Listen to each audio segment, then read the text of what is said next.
it's a lovely day here in Bucharest, and I feel a little bit guilty that I chose a topic so dark, like the 7 deadly sins of user research. But you know what? I've been doing user research for quite some time now. And, well, I have to tell you,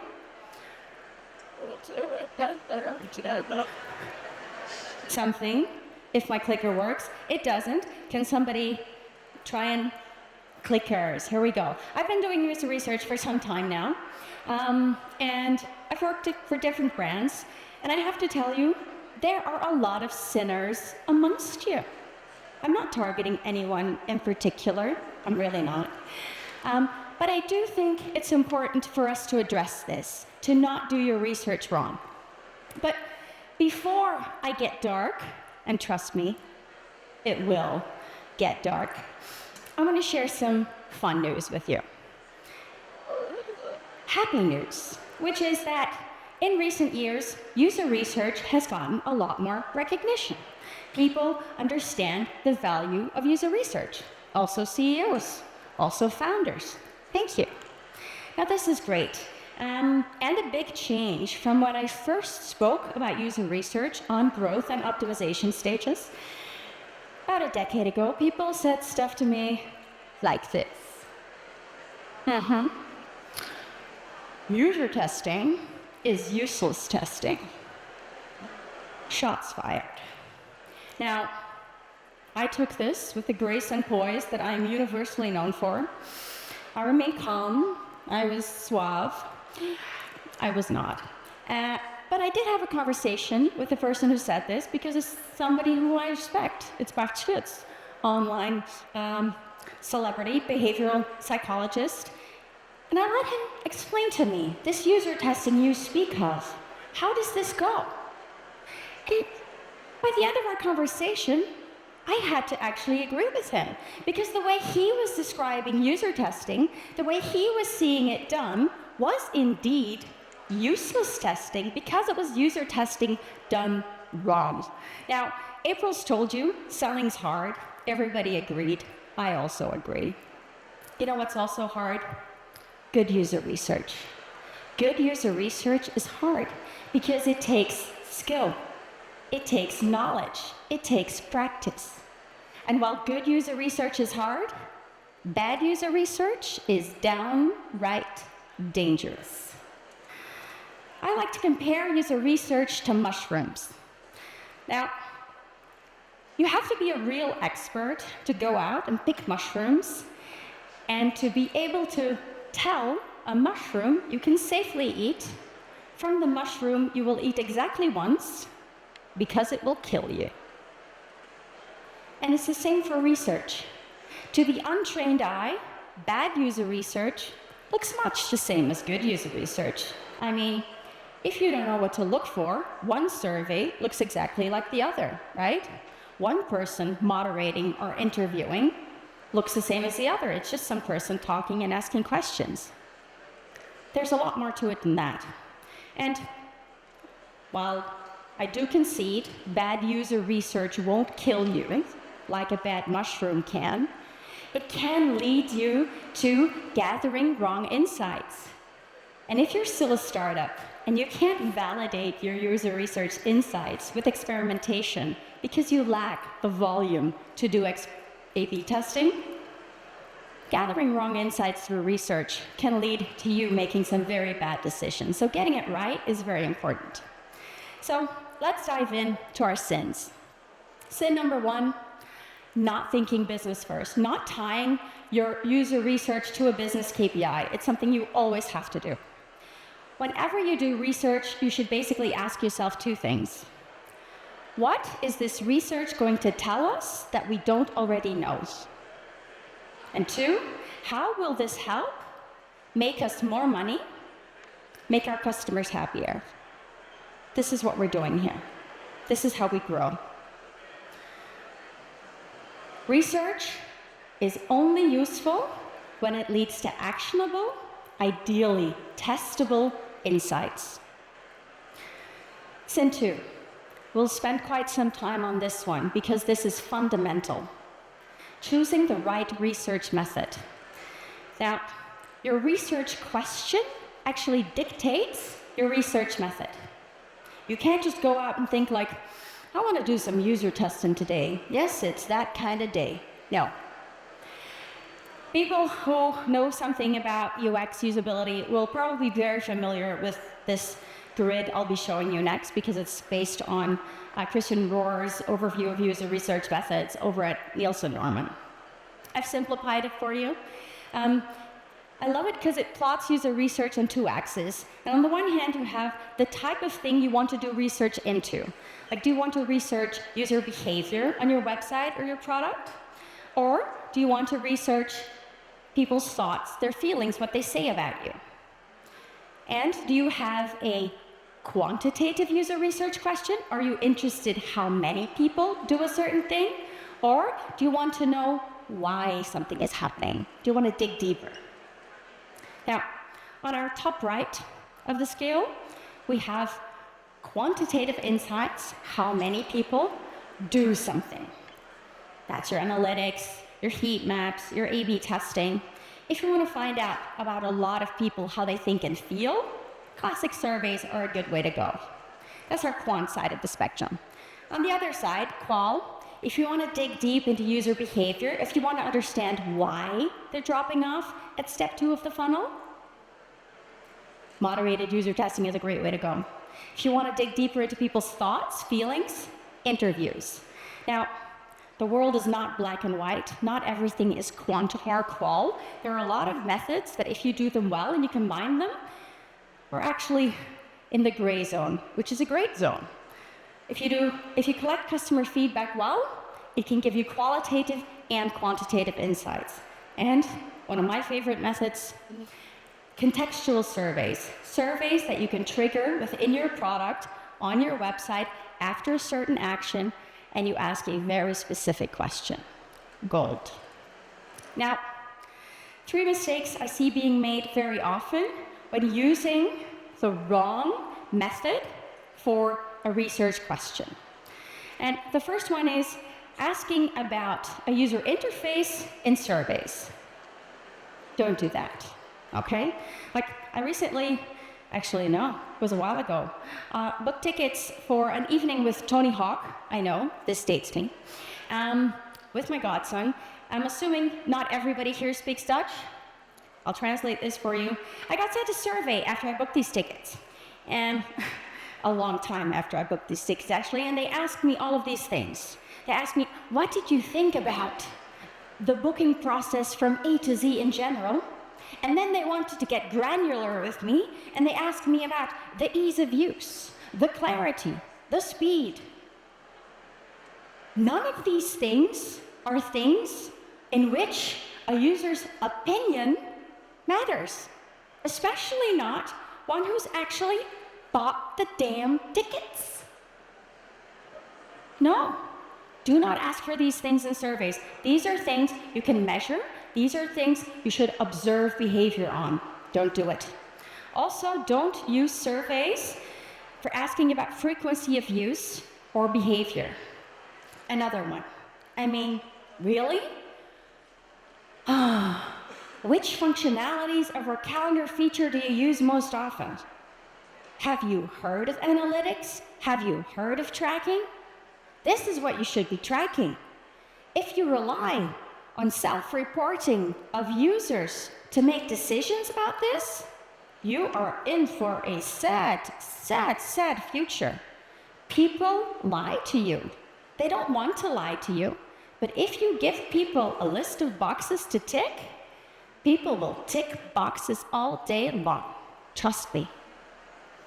It goes wrong in qualitative user research as well. I love user testing. I'm old school. But you should only do user testing what it's meant for, to observe behavior.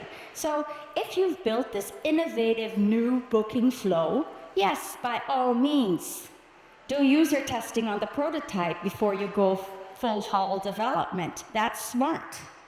But don't think, while we have these 10 people in doing user testing on that funnel, let's also show them the 3 flavors of our homepage and let them pick their favorite one.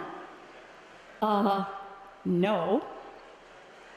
This is a how many question. How many people, and it's not even prefer, it's how many people would do the thing that we want them to do on our homepage.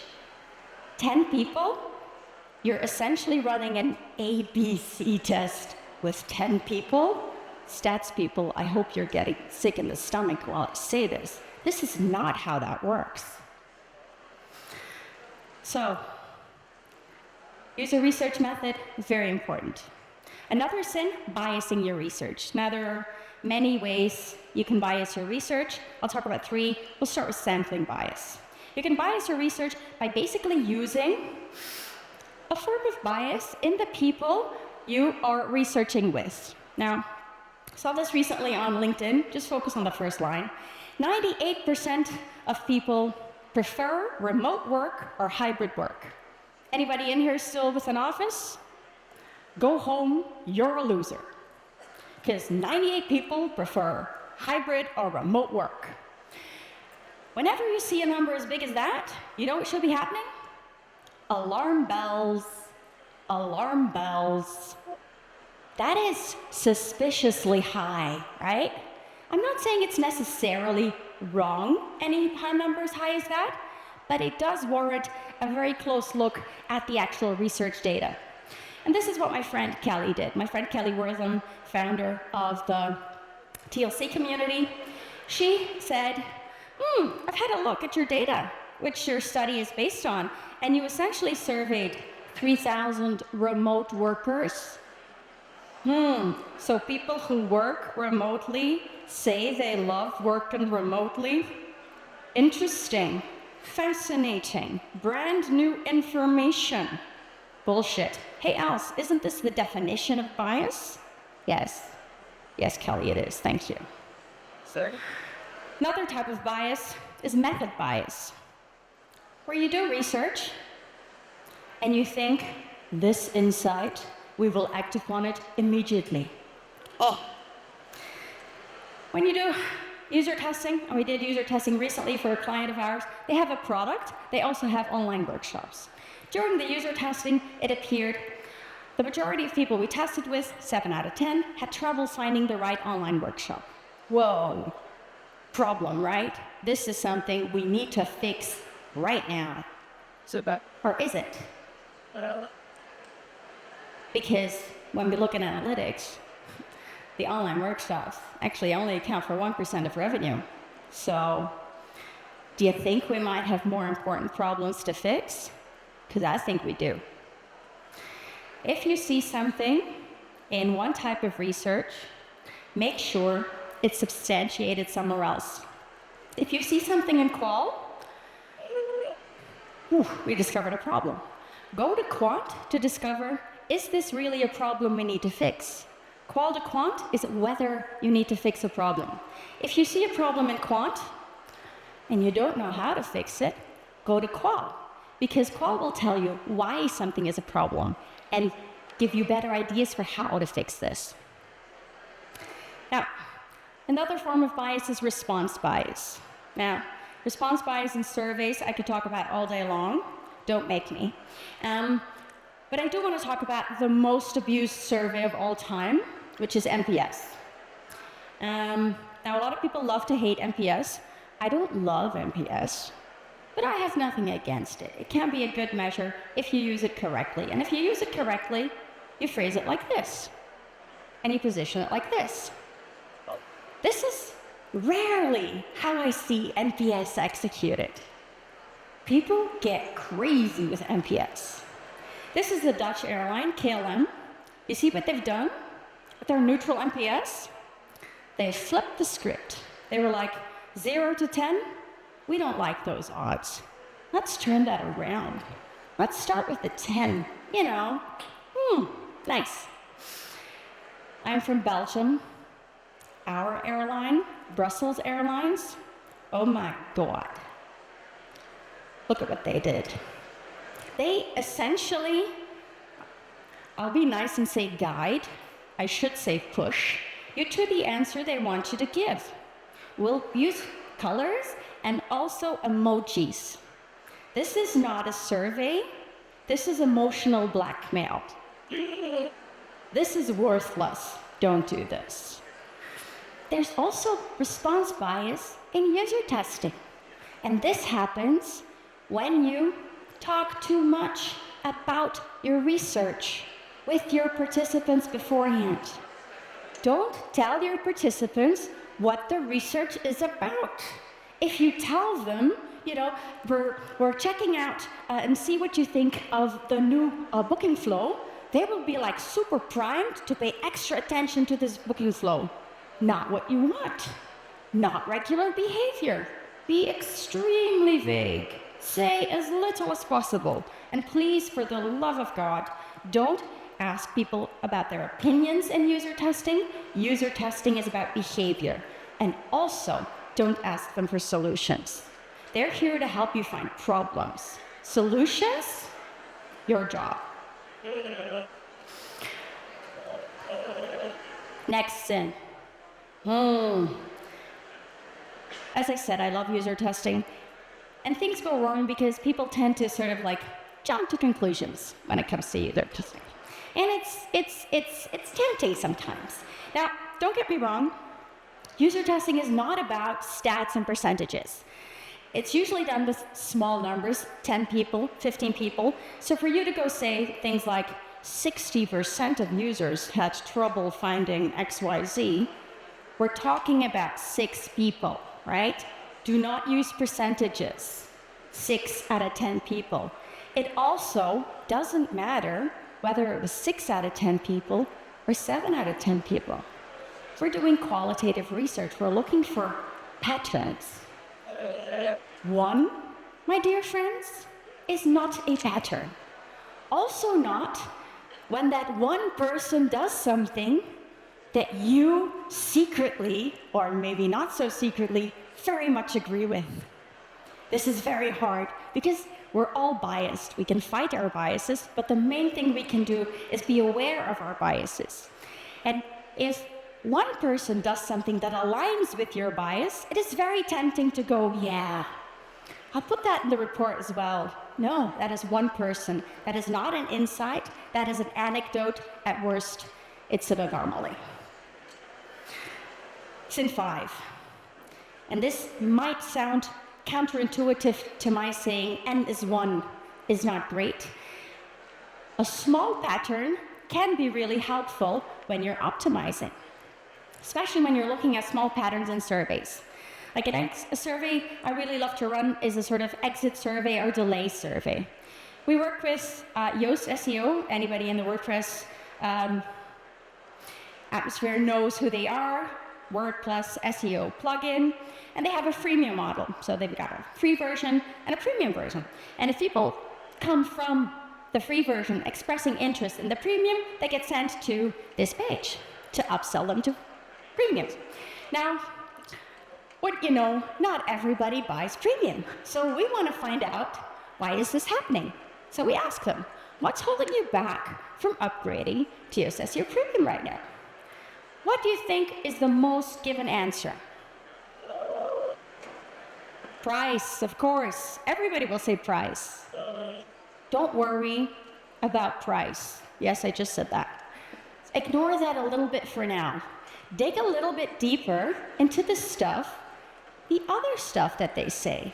Find smaller patterns. What we found was that a lot of people actually said, hey, I'm interested in the premium, but I've already spent quite some time setting up my plugin, adjusting it and everything. Am I going to have to do that all again when I upgrade? And we were like, oh, good question. We actually don't know. And the people at Yoast were like, of course not. We will migrate all their settings for them. Wow, great. But apparently people didn't know that. So we did an A/B test. This is a very cheap A/B test to set up, purely copy. And we put that reassuring message really close to the call to action. It was a winner. Because our pattern we saw in the survey was indicative of a larger group. Is this always the case? No. But when a change you can experiment with is that small, it's worth making. I feel like I'm at the Oscars, 2 cents to go, I'll be fast. Laziness, AI, I'm going there. Yes, use it. Don't rely on AI to give you granular insights for evaluative research. It cannot do that. It's a great research assistant for other tasks. Don't go granular in evaluative. Just doesn't work like that. You've turned off my... Oh, thank you very much. Sin 7, taking any and all research data at face value. Again, I'm very happy you're still here because I expected you to walk out after my first slide. The happy news I shared? Not happy. Not happy at all. Something is very wrong with this picture. What is wrong with this picture? People in the first row, I'm looking at you because you can read the fine print. Life advice, always read the fine print. The source. Look at the source here. User Zoom did this research. You know who User Zoom is? It's a user research tool.